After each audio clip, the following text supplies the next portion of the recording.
তো বন্ধুরা, তোমরা অনেকে আছো যারা দেখবে যে ফেসবুকের মধ্যে ফটো পোস্ট করার পরে সেখানটা কিন্তু স্টার অপশনটা শো করছে না।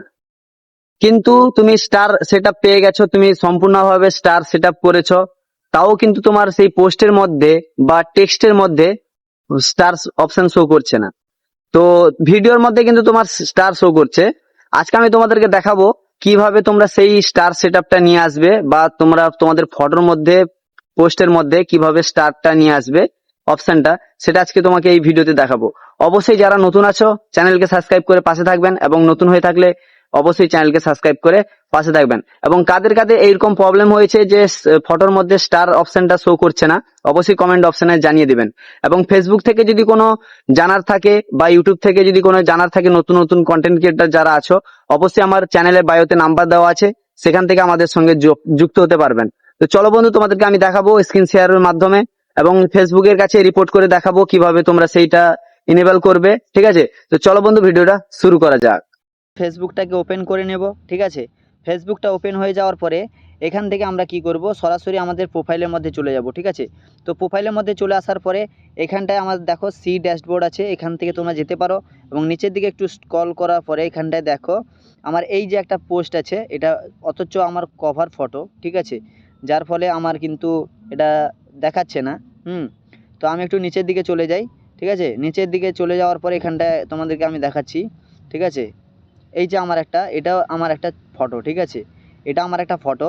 তো এই ফটোতে কিন্তু বন্ধুরা এখানটা দেখো টাচ করার পরে এখানটায় কিন্তু গিফট অপশান শো করছে। ঠিক আছে, কিন্তু এমনি গিফট অপশানটা শো করছে না। আমি এখান থেকে ব্যাক করি, এখানটা দেখো কোনো প্রকার কিন্তু গিফট অপশান শো করছে না। এখানটা দেখানোর কথা, এখানটা কোনো প্রকার কিন্তু গিফট অপশানটা শো করছে না। ঠিক আছে, তো আমার এখানটা আরেকটা ভিডিও দেখো, এখানটা কিন্তু এই যে দেখো গিফট অপশানটা কিন্তু শো করছে। ঠিক আছে, কিন্তু আর সবতে শো করছে না। ফটোর মধ্যে এখানটায় গিফট দেওয়ার অপশান শো করছে। আমি এখানটায় কমেন্টে চলে যাই। কমেন্টে যাওয়ার পরে আমি এখান থেকে দেখো বন্ধুরা এখানটায় গিফট অপশান আছে, এই দেখো। তবে তোমরা এইরকম নিয়ে আসবে। ঠিক আছে, এরকম ফটোর মধ্যে কীভাবে স্টার সেটআপটা নিয়ে আসবে সেটা আমি তোমাদেরকে দেখিয়ে দিই। তো এখান থেকে তোমরা প্রথম কী করবে বন্ধুরা, তোমাদের সি ড্যাশবোর্ডে চলে যাবে। ঠিক আছে, সি ড্যাশবোর্ডে আসার পরে এখান থেকে তোমরা কী করবে, এই মনিটাইজ সেকশানে চলে যাবে। ঠিক আছে, মনিটাইজ সেকশানে যাওয়ার পরে এখান থেকে তোমরা এখান থেকে একটা স্ক্রিনশট নিয়ে নিবে। আমি তোমাদেরকে দেখানোর জন্য স্ক্রিনশটটা নিয়ে নিচ্ছি। তোমরা এই স্ক্রিনশটটা এখান থেকে একটা নিয়ে নিবে। ঠিক আছে, এখান থেকে একটা স্ক্রিনশট নিয়ে নিবে। স্ক্রিনশট হয়ে যাওয়ার পরে এখান থেকে ব্যাক করবে। ব্যাক করার পরে এখান থেকে তোমরা চলে যাবে প্রোফাইল রিকমেন্ডেশন। ঠিক আছে, এটার মধ্যে চলে যাবে, সি ড্যাশবোর্ডে যাবে। যাওয়ার পরে এখান থেকে তোমরা এটার মধ্যে ক্লিক করে এখান থেকে একটা স্ক্রিনশট নেবে। ঠিক আছে, এখান থেকে একটা স্ক্রিনশট নেবে। স্ক্রিনশট নেওয়ার পরে এখান থেকে ব্যাক করবে। ব্যাক করে যাওয়ার পরে এখান থেকে তোমরা এই প্রোফাইলে একটা স্ক্রিনশট নেবে। ঠিক আছে, মোট 3টা স্ক্রিনশট নিয়ে নেবে। নিয়ে নেওয়ার পরে এখান থেকে তোমরা ব্যাক করে চলে আসবে, দিয়ে আবার ফেসবুক অ্যাপটাকে ওপেন করবে। এখান থেকে এই 3 ডটের মধ্যে ক্লিক করবে, এই যে 3 ডটটা দেখা যাচ্ছে, এই 3 ডট চিহ্নদের মধ্যে ক্লিক করবে। করার পরে এখানটা চলে আসবে। এখানে দেখো সেটিংস অ্যান্ড প্রাইভেসি লেখা আছে, এটার মধ্যে তোমরা ক্লিক করতে পারো, বা এখানটায় সরাসরি এখানটায় দেখো সাপোর্ট বলে লেখা আছে, এটার মধ্যে তোমরা ক্লিক করতে পারো। ঠিক আছে, এই সাপোর্টের মধ্যে ক্লিক করবে। ক্লিক করার পরে একটু অপেক্ষা করবে। ঠিক আছে, অপেক্ষা করার পরে এখানটায় দেখো তোমার এখানটা সম্পূর্ণভাবে দেখতে পেয়ে যাবে।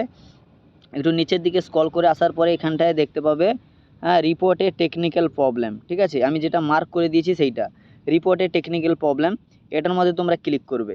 ঠিক আছে, ক্লিক করার পরে এরকম অনেকক্ষণ একটু হবে, হওয়ার পরে অপশানটা চলে আসবে। এখান থেকে তোমরা একটু নিচের দিকে আসবে। নিচের দিকে আসার পরে এটার মধ্যে একটু ক্লিক করে দিবে। ঠিক আছে, এটার মধ্যে ক্লিক করে দেওয়ার পরে তোমার প্রোফাইল হলে প্রোফাইল খুঁজে বের করবে, পেজ থাকলে পেজ খুঁজে বের করবে। আমার প্রোফাইল, তাই জন্য আমি প্রোফাইল এখান থেকে খুঁজে বের করে নেব। এখানটা দেখো প্রোফাইল আছে, এই প্রোফাইলের মধ্যে আমি কিন্তু ক্লিক করব। ঠিক আছে, প্রোফাইলের মধ্যে ক্লিক করব। ক্লিক করার পরে আমি ফেসবুক টিমের কাছে রিপোর্ট পাঠাবো। ঠিক আছে, ফেসবুক টিমের কাছে আমি রিপোর্ট পাঠাবো, যেসব আমি স্ক্রিনশটগুলো নিয়েছিলাম। এখানটায় দেখো লেখা আছে আপলোড ফ্রম ইয়োর ফোন। ঠিক আছে, এখান থেকে তোমরা সেই তোমার ফটোগুলোকে এখানটায় নিয়ে নিবে, যে স্ক্রিনশটগুলো রেখেছো সেটা এখান থেকে নিয়ে নিবে। নিয়ে নেওয়ার পরে এখান থেকে তোমরা কি করবে, আমি এখানটা একটা লিখে রেখেছি, তো তোমরা চাইলেও এটা লিখে রাখতে পারো। ঠিক আছে, আর যদি নিতে চাও অবশ্যই কমেন্ট করে জানাবে, আমি এখান থেকে তোমাদেরকে দিয়ে দিব। ঠিক আছে, এই যে দেখো বন্ধুরা আমার এখানটায় কিন্তু আছে, এইটা তোমাদেরকে সম্পূর্ণভাবে এখান থেকে তোমরা স্ক্রিনশটও করতে পারো। ডিয়ার ফেসবুক সাপোর্ট টিম, হ্যাঁ, এখান থেকে তুমি কিন্তু করতে পারবে। আর একটু নিচের দিকে দেখো বন্ধুরা, এখানটায় যে লেখা আছে না, এখানটায় তোমার নামটা দিবে, ঠিক আছে। এখানটায় যে দেখো, এখানটায় তোমার নামটা দিবে, আর এখানটায় ফেসবুক প্রোফাইল হলে পেজটাকে কেটে এখান থেকে বাদ দিয়ে দিবে, আর পেজ থাকলে প্রোফাইলটাকে কেটে কিন্তু বাদ দিয়ে দিবে। আর একটু এখানটা চেঞ্জ করবে কি, এখানটা একটু নিচের দিকে আসার পরে এখানটা দেখো, এখানটায় লেখা আছে না মাই প্রোফাইল, হ্যাঁ মাই প্রোফাইল, এই যে অপশানটা আমি যেটা মার্ক করে দিয়েছি, এখানটায় তোমরা কিন্তু পাবে প্রোফাইল স্ল্যাশ পেজ। তো যাদের পেজ আছে এখান থেকে প্রোফাইলটা কেটে বাদ দিয়ে দিবে, আর যাদের প্রোফাইল আছে, ঠিক আছে, যাদের প্রোফাইল আছে তারা কিন্তু পেজটাকে সিলেক্ট করবে, আর যারা পেজ আছে তোমরা পেজ সিলেক্ট করবে। মোট প্রোফাইলটাকে এখান থেকে কেটে উড়িয়ে দিবে। উড়িয়ে দেওয়ার পরে এখানটা তোমার যেটা আছে প্রোফাইল, তো প্রোফাইল লিখে দিবে, পেজ থাকলে পেজ রাখবে, প্রোফাইলটাকে এখান থেকে লেখাটাকে মুছে দিবে। এইটাকে সম্পূর্ণভাবে কপি করে এখানটায় চলে আসবে, ঠিক আছে। এখানটায় চলে আসবে, আসার পরে এখানটায় দেখো, এইখানটায় তোমরা সেটা কিন্তু পেস্ট করে দিবে, ঠিক আছে। এটাকে তোমরা এখানটায় পেস্ট করে দিবে। পেস্ট করে দেওয়ার পরে এখান থেকে দেখো এই অপশানটা তোমরা দেখতে পাবে, ঠিক আছে। এই অপশানের মধ্যে ক্লিক করে দিবে, দিলে ফেসবুক টিমের কাছে রিপোর্ট চলে যাবে। তারা 48 ঘন্টার পরে তারা রিভিউ করবে, করে তোমার সেখানটায় যে প্রবলেমটা আছে, তোমার এই প্রবলেমটাকে কিন্তু সলভ করে দিবে। আশা করছি ভিডিওটা সম্পূর্ণভাবে দেখেছো এবং বুঝতে পেরেছো। যারা ফেসবুক সম্বন্ধে কিছু জানো না বা বোঝো না, তো তোমরা অবশ্যই আমাদের গ্রুপের মধ্যে জয়েন হতে পারো। সবাই ভালো থাকবেন, সুস্থ থাকবেন।